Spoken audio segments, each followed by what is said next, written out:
सभी प्यारे बच्चों को अनुसर का नमस्कार। एरोमा केमिस्ट्री क्लासेस में आज हम लोग बात करेंगे कि आखिरकार ये कार्बीन क्या चीज होती है। कार्बीन पर फुल डिस्कशन करेंगे, तो पूरी वीडियो को ध्यान से देखिएगा, आपको समझ में आएगा कि what is the meaning of carbon, ये कार्बन होता क्या है और ये रिएक्शन कैसे करता है। इन सब बातों पर भी हम पूरी तरीके से बताएंगे और आपको इसके डिफरेंट टाइप्स भी बताएंगे। तो कार्बीन को ध्यान से पढ़ लीजिए, बहुत ही इंपॉर्टेंट है।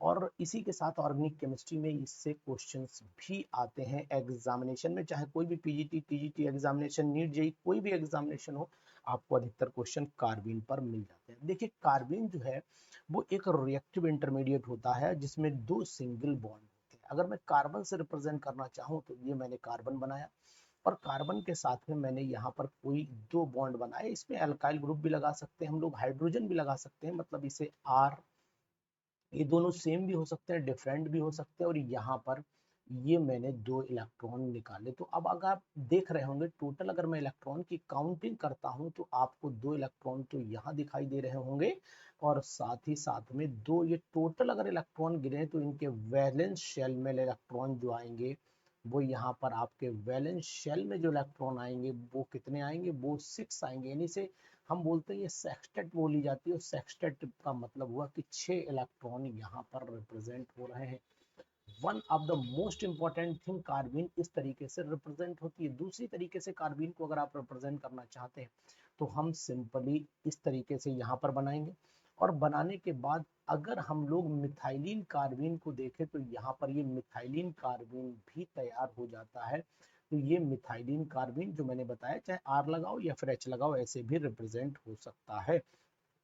तो अब आपको क्या ध्यान देना है कि कार्बीन जो है वो एक रिएक्टिव इंटरमीडिएट है। पहली बात तो ये ध्यान दीजिएगा। चलिए फिर एक एक करके स्टेप्स आगे बढ़ा लेते हैं, है ना। चलिए एक एक स्टेप आगे समझाते जाते हैं और लिखते भी जाते हैं, और आपको समझ में भी आएगा कि आखिरकार यहाँ क्या करना है। नंबर वन, सबसे पहला पॉइंट कि carbene is reactive, carbene is reactive intermediate, reactive intermediate, ठीक, having having 6 electrons in valence shell। जो वैलेंस शेल में जो है, वैलेंस शेल में कितने इलेक्ट्रॉन आपको दिखाए, वैलेंस शेल में आपको यहाँ पर 6 इलेक्ट्रॉन दिखाए हैं मैंने, ठीक है।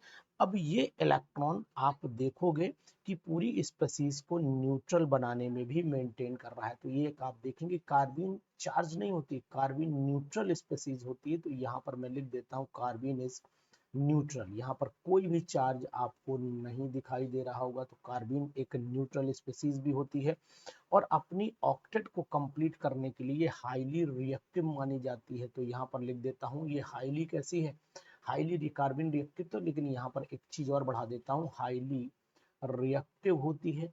और हाईली रिएक्टिव के साथ में भी एक चीज और है, to complete its octet, to complete, यहाँ लिख देता हूँ टू कंप्लीट इट्स ऑक्टेट। ये अपनी ऑक्टेट को कंप्लीट करने की वजह से ये बहुत ज्यादा रिएक्टिव हो जाती है। ये चीज भी आपको ध्यान देनी पड़ेगी, बहुत ही इंपॉर्टेंट है। अब कार्बन दो तरीके की होती है, कार्बन दो तरीके की होती है। पहले मैं आपको कार्बन के स्ट्रक्चर के बारे में बता देता हूँ, बहुत आराम से समझिएगा। यहाँ मैं आपको बताऊंगा कि कार्बन, अगर मैं कार्बन का एटॉमिक नंबर 6 जानता हूँ तो यहाँ पर लिख देता हूँ 1s2, 2s2, और यहाँ पर 2px हो गया, 2py हो गया। दोनों में एक एक इलेक्ट्रॉन डाल देता हूँ। एक्साइटेड कंडीशन में अगर आप नोट कर पाओगे तो एक्साइटेड कंडीशन में क्या होगा, देखो यहाँ एक्साइटेड कंडीशन में हो जाएगा 1s2, 2s में 1, यानी एक इलेक्ट्रॉन हम नेक्स्ट 2pz में जंप करा देंगे यहाँ से यहाँ की ओर। तो 2s में 1 हो गया, 2px में भी 1 हो गया, 2py में भी 1 हो गया, और 2pz में भी 1 हो गया, है ना। बहुत इंपॉर्टेंट, ये चारों ऑर्बिटल कंबाइन करेंगे। लेकिन आप देख रहे हैं यहाँ पर कि कंडीशन क्या बनने वाली है, वो कंडीशन भी। तो अब ये कार्बन दो तरीके की होगी। कार्बन कितने टाइप की होगी, दो टाइप की। तो यहाँ कार्बन के मैं दो टाइप भी आपको समझा दे रहा हूँ कि कार्बन क्या है और उसके कितने टाइप्स होते हैं। कार्बन और इसके टाइप समझिए। सबसे पहले होता है कार्बन का एक पहला टाइप जिसका नाम है सिंगलेट कार्बन। तो यहाँ लिख देते हैं हम लोग सिंगलेट कार्बीन लिख दिया मैंने, बहुत इंपॉर्टेंट, सिंगलेट कार्बीन। और यहाँ मैं लिख देता हूँ आपका ट्रिपलेट कार्बीन लिख देता हूँ, तो यहाँ मैं लिख देता हूँ ट्रिपलेट, ट्रिपलेट कार्बीन। बहुत ही इंपॉर्टेंट, अब दोनों को याद करना है। देखो सिंगलेट कार्बीन, सिंगल लोब में इलेक्ट्रॉन का पेयर रहता हुआ, अगर आप देख रहे हैं ऊपर कि हमारे पास में ये अगर हाइब्रिड ऑर्बिटल दोनों आपस में कंबाइन कर जाए, तो एक तो कंडीशन ये बनेगी कि भाई, एक कंडीशन ये बन सकती है कि sp2 की कितनी हाइब्रिड ऑर्बिटल हो गई, यहाँ पर sp2 की हाइब्रिड ऑर्बिटल हो गई आपकी 1 2 3, और एक आपकी अनपेयर्ड इलेक्ट्रॉन यहाँ पर बचा, और यहाँ पर आपका 1 1 1, ये भी sp2 कहलाएगी, ये भी sp2 कहलाएगी, ये भी sp2 कहलाएगी। तो दो कंडीशंस पॉसिबल है, या तो ऐसे ही बना रहे, और या फिर इलेक्ट्रॉन sp हाइब्रिड और ये वैकेंट छूट जाए, ऐसे ही p ऑर्बिटल छूट जाए, और यहाँ पर इलेक्ट्रॉन क्या कर जाए, पेयर अप कर जाए किसी भी एक ऑर्बिटल में। मान लेते हैं यहाँ पेयर अप कर गया, और ये ऐसे कंडीशन में बनी रहती है। दो कंडीशंस पॉसिबिलिटी यहाँ पर मुझे जो दिखाई दे रही है वो बहुत इंपॉर्टेंट है। अब सिंगलेट कार्बन हम बनाने की कोशिश करते हैं। देखिए मैंने यहाँ पर ये कार्बन भैया बना लिए, ये कार्बन बना लिया, इस कार्बन पर मैंने एक एल्काइल ग्रुप लगा लिया। चलिए एक एल्काइल ग्रुप मैंने ये लगा लिया, और दूसरा एल्काइल ग्रुप मैंने ये लगा लिया। अगर मैं इसकी जो वेकेंट p ऑर्बिटल है उसको यहाँ बना देता हूँ, तो मैंने ये बना दी वेकेंट p ऑर्बिटल। तो वेकेंट p ऑर्बिटल आप समझ गए। अब इसका जो एक पेयर ऑफ इलेक्ट्रॉन है, वो एक पेयर इलेक्ट्रॉन का मैं बना देता हूँ इसके फ्रंट पे। इस तरीके से मैंने ये पेयर ऑफ इलेक्ट्रॉन, और दोनों अपोजिट स्पिन के साथ पेयर्ड होंगे। तो ये कहाँ है, आप देख रहे हैं, ये भी sp हाइब्रिडाइज्ड ऑर्बिटल है sp2, ये भी sp2 हाइब्रिडाइज्ड ऑर्बिटल है, ये भी sp2 हाइब्रिडाइज्ड ऑर्बिटल है, और ये वैकेंट p ऑर्बिटल है। यहाँ पर मैं लिख देता हूँ वैकेंट pz लिख दूं तो भी समझ में आ जाएगा, वैकेंट ऑर्बिटल है ये pz है, और कैसी है, वेकेंट ऑर्बिटल है। तो इस कंडीशन को बोलते हैं सिंगलेट कार्बन, यानी सिंगल लोब में पेयर होगा और दोनों अपोजिट स्पिन के इलेक्ट्रॉन होंगे। और ये कैसा होगा, हाईली अनस्टेबल होगा। अनस्टेबल क्यों होगा, क्योंकि इलेक्ट्रॉन पेयर्ड है। तो इलेक्ट्रॉन पेयर्ड होंगे, यहाँ पर इलेक्ट्रॉन पेयर्ड होंगे, सिंगल लोब में होंगे, और सिंगल लोब ऑफ, यहाँ लिख देता हूँ single lobe of sp2 hybrid orbital, single lobe of sp2 hybrid orbital, sp2 hybrid orbital. ध्यान देना, हाइब्रिड ऑर्बिटल, ये बात ही इंपॉर्टेंट है, पूछी जा सकती है आपसे एग्जाम में, नहीं तो फिर आप ऐसे ही परेशान रहोगे। अब दूसरी तरफ आ जाते हैं हम लोग, ट्रिपलेट कार्बीन में क्या होगा। ये ट्रिपलेट कार्बीन मैंने बनाई, बिल्कुल सेम बना रहा हूँ, आप देखते जाइए। अगर इसी तरीके से आप पढ़ते रहेंगे तो मैं उम्मीद करता हूँ कि आपका सिलेक्शन निश्चित किसी न किसी कंपटीशन में हो जाएगा। अब आपने क्या करना है, ये हमारी ऑर्बिटल हो गई हाइब्रिड, तो हाइब्रिड ये भी sp2 है, हाइब्रिड ये भी sp2 है, हाइब्रिड ये भी sp2 है, और एक इसके पास ऑर्बिटल कौन सी थी, ये वेकेंट p ऑर्बिटल थी। समझते रहिए, आराम से आपको समझ में आएगा। अब यहाँ क्या करना है, हमने इलेक्ट्रॉन बनाना है। एक इलेक्ट्रॉन तो यहाँ रहेगा, दोनों पैरेलल स्पिन में रहेंगे, सेम स्पिन में रहेंगे, और एक रहेगा वेकेंट pz ऑर्बिटल में। देखो अब आया ना, तो वेकेंट में ये ट्रिपलेट में चला जाता है, ये हाईली स्टेबल मानी जाती है, क्योंकि यहाँ रिपल्सन नहीं है ना, सिंगल लोब में है, sp2 हाइब्रिड ऑर्बिटल है, ये लेस स्टेबल हो जाती है।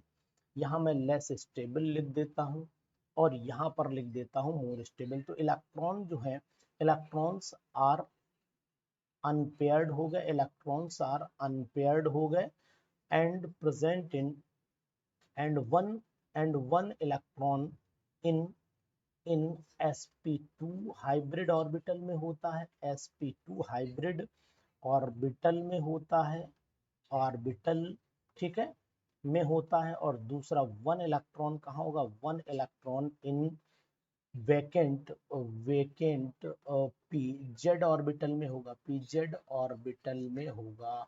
इस बात का ध्यान दीजिए, है ना, एकदम मस्ती के साथ में आप पढ़ रहे हैं।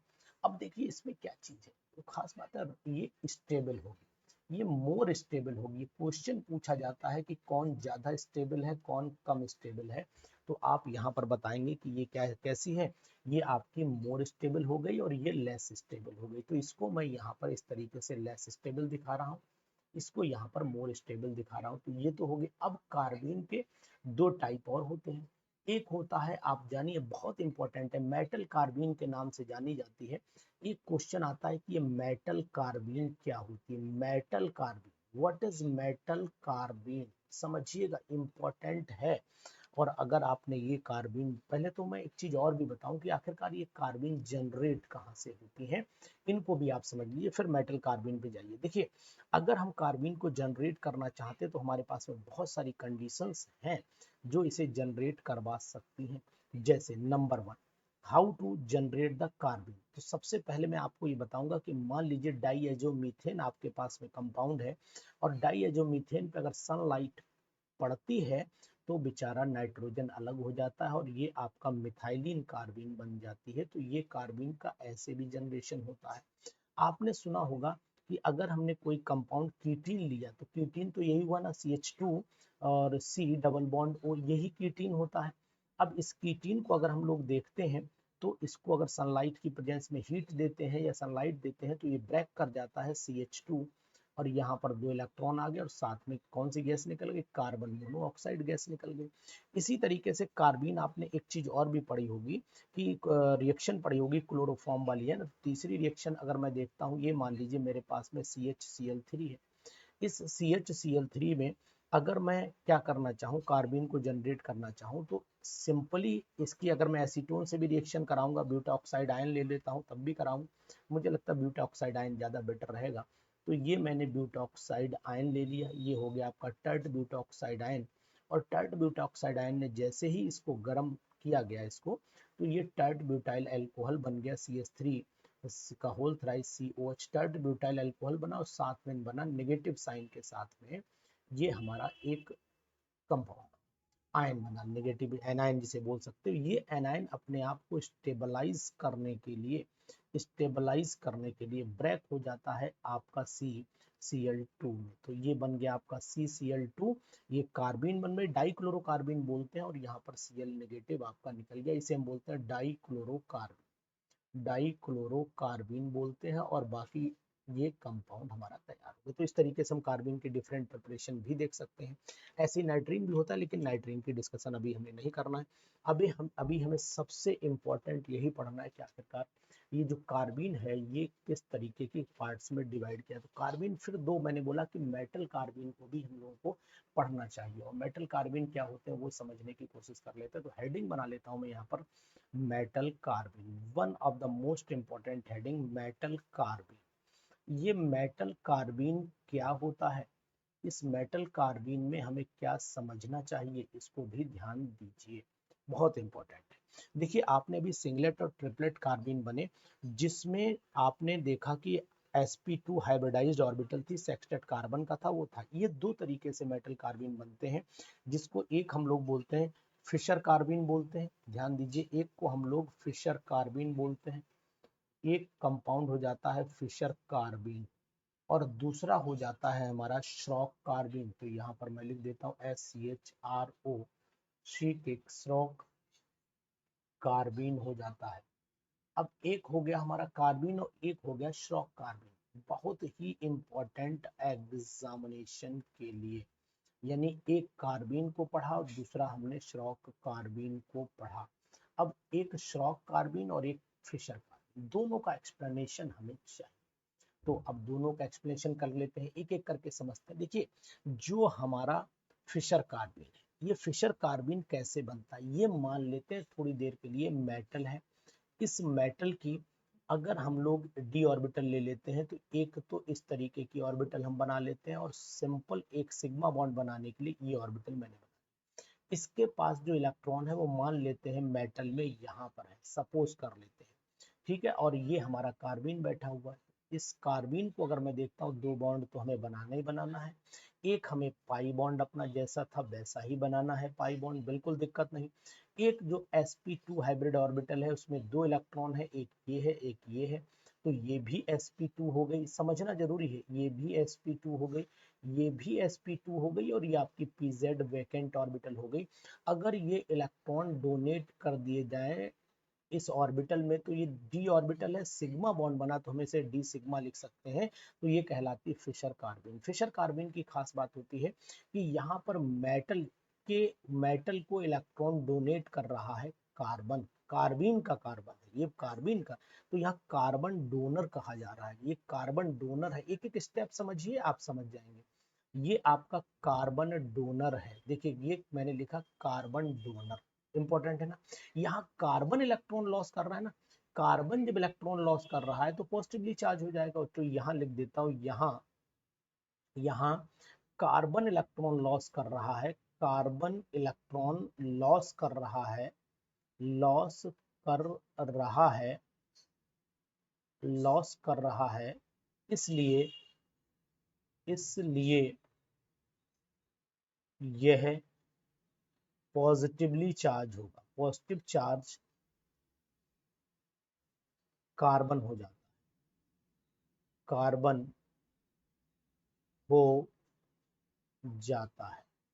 ठीक है, एक तो ये बात आप समझिए, बहुत इंपॉर्टेंट समझना है आप। दूसरी बात आपको मैं और बताता हूँ, देखिए फिशर कार्बिन को कायदे से समझ लीजिए, क्वेश्चन यानी अगर मेटल की तरफ बॉन्ड कार्बन से बना तो फिशर कार्बिन हो गया।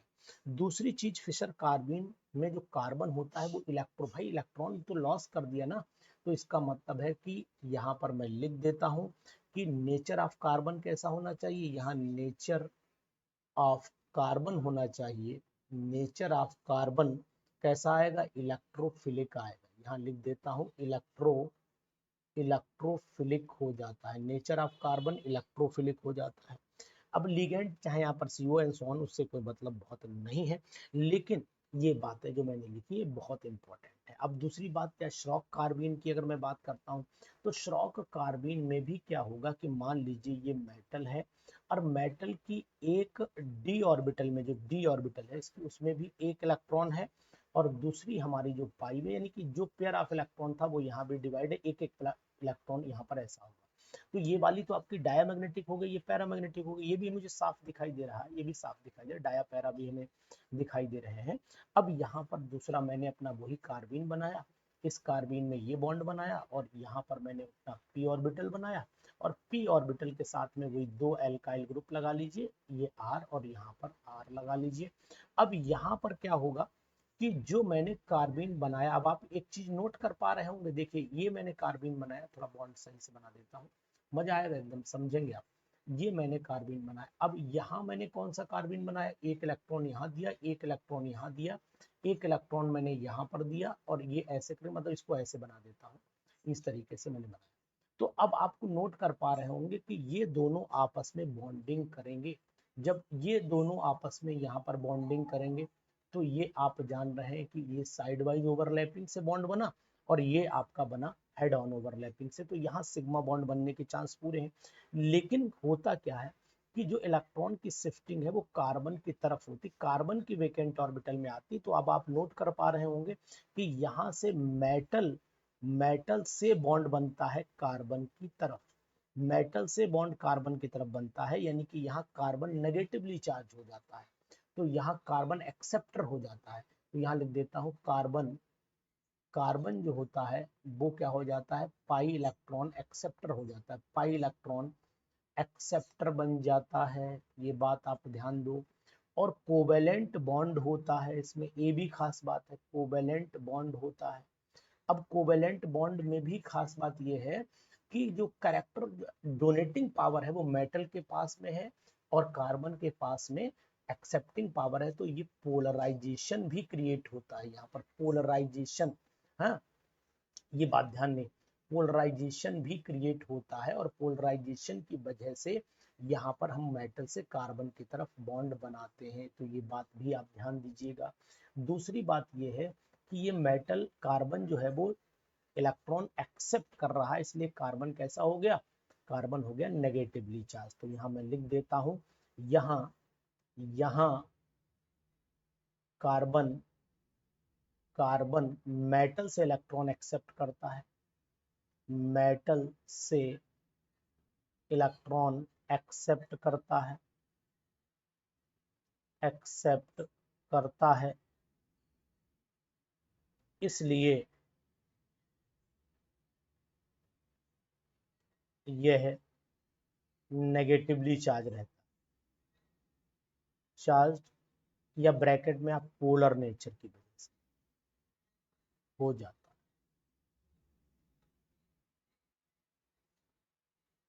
ठीक है, अब यहाँ पर ये न्यूक्लियोफिलिक की तरह एक्सेप्ट करता है ना। यहाँ पर नेचर ऑफ कार्बन कैसा होता है, न्यूक्लियोफिलिक होता है, ये बात आप ध्यान दीजिएगा। श्रॉक कार्बन में जो कार्बन होता है वो न्यूक्लियोफिलिक हो जाता है। तो यहाँ लिख देता हूँ, यहाँ पर न्यूक्लियोफिलिक कार्बन लिख देता हूँ। नेचर ऑफ कार्बन तो लिखा ही हुआ, न्यूक्लियोफिलिक कार्बन हो जाता है। बहुत इंपॉर्टेंट है एग्जामिनेशन के लिए, तो आपको ध्यान देना है। यहाँ लिख देता हूँ न्यूक्लियोफिलिक कार्बन हो जाता है। यहाँ पर समझ में आया आपको। अब एक और इम्पॉर्टेंट पॉइंट जो आपके एग्जामिनेशन में काम आ सकता है वो क्या हो सकता है। देखिए, अगर मान लीजिए मैंने कार्बन को पूछा गया कि कार्बन होती कैसे, तो बताना कि थर्मोडायनेमिकली और काइनेटिकली अनस्टेबल होता है, क्योंकि ये ऑक्टेट को पूरा करना चाहता है। तो यहाँ नोट कहीं पर कर लीजिएगा, कार्बन इज थर्मोडायनेमिकली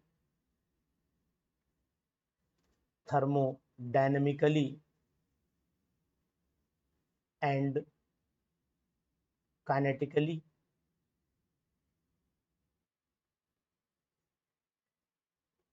अनस्टेबल होती है। कैसी होती है, अनस्टेबल होती है, बहुत हाईली रिएक्टिव होने की वजह से। एक बात, दूसरी बात, ऐसा करती क्यों। अगर मान लीजिए सपोज कर लेते हैं, दूसरा पॉइंट मैं लिखता हूं, एल्काइल या फिर हाइड्राइड सब्स्टिट्यूट, जो भी हो सकता है, एल्काइल भी लग सकता है, हाइड्राइड भी लग सकता है। तो यहां लिख देता हूं एल्काइल और हाइड्राइड सब्स्टिट्यूट, हाइड्राइड सब्स्टिट्यूट जो होती है वो स्टेबलाइज करने की कोशिश करती है, stabilized a triplet ground state of carbon, triplet ground state